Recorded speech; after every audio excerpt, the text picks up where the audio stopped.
বহু প্রতীক্ষিত পিএসসি ক্লার্কশিপের প্রিলি পরীক্ষা কিন্তু হয়ে গেল। 2023-এর নোটিফিকেশন, চারখানা শিফটে পরীক্ষা হলো। শেষবার 2019 সালে পিএসসি ক্লার্কশিপে প্রায় 7,000-এর ওপরে কিন্তু ভ্যাকেন্সি ছিল। এবার কিন্তু তোমরা ধরতে পারো 5,000 থেকে 6,000-এর মধ্যে তোমাদের ভ্যাকেন্সি থাকবে। এবছর কিন্তু আগের বছরের থেকে কাট অফ মার্কসও কিন্তু বাড়বে। আগের বছর অর্থাৎ 2019 সালে কাট অফ মার্কস ইউআরদের ছিল 65%-এর কাছাকাছি। এবছর কিন্তু ইউআরদের কাট অফ মার্কস 70%-এর কাছাকাছি থাকবে, অর্থাৎ 70% যারা পাবে তারা কিন্তু সেফ জায়গায় থাকবে। 2019-এর নোটিফিকেশনে ওবিসি এদের কাট অফ মার্কস 43%-এর কাছাকাছি ছিল। 2023-এর নোটিফিকেশন অর্থাৎ 2024-এ যে পরীক্ষাটা হলো সেখানে কিন্তু ওবিসি এ 50%-এর কাছাকাছি নাম্বার থাকলে সেফ জায়গায় থাকবে। 2019 সালের নোটিফিকেশনে 56.33% ছিল ওবিসি বিদের কাট অফ মার্কস।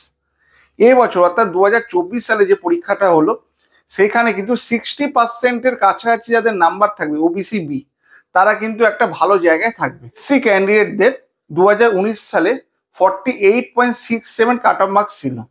2024-এ যে পরীক্ষাটা হলো এখানে এসসি ক্যান্ডিডেটরা 55%-এর কাছাকাছি নাম্বার থাকলে ভালো জায়গায় কিন্তু থাকবে। আর এসটি ক্যান্ডিডেটদের কথায় আসা যাক, এসটি ক্যান্ডিডেটদের 29.67 কাট অফ মার্কস ছিল 2019-এর পরীক্ষায়।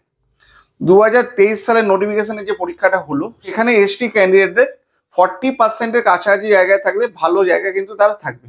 অর্থাৎ বোঝা যাচ্ছে 2019-এর থেকে 2023-এর যে নোটিফিকেশন 24-এ যে পরীক্ষাটা হলো সেখানে কিন্তু কাট অফ মার্কস বাড়বে। প্রত্যেকটা ক্যাটাগরিতেই কিন্তু 5 থেকে 6%-এর কাছাকাছি কাট অফ মার্কস কিন্তু বাড়ছে। কেননা এই বছর ভ্যাকেন্সিও কিন্তু কম, আগের বছরে 7,000-এর ওপরও কিন্তু ভ্যাকেন্সি ছিল। এই বছর কিন্তু ভ্যাকেন্সি পিএসসি এখন অবধি বলেনি, ধরা যেতে পারে 5,000 থেকে 6,000 জন পরীক্ষার্থীকে কিন্তু পাবলিক সার্ভিস কমিশন নিয়োগ করবে। এর জন্য কিন্তু পরবর্তী স্টেজে প্রায় 10 গুণ পরীক্ষার্থীকে ডাকাও হবে। যারা দীর্ঘদিন ধরে প্রস্তুতি নিচ্ছ তাদের মধ্যে থেকে যারা সেক্রেটারিয়েটে পাবে তারা কিন্তু ভালো জব পাবে, কেননা সেক্রেটারিয়েটে প্রমোশন আসবে, এটা খুবই ভালো, এবং সেক্রেটারিয়েটে চাকরি পেলে তোমরা কিন্তু অনেক দূর অবধিও যেতে পারবে।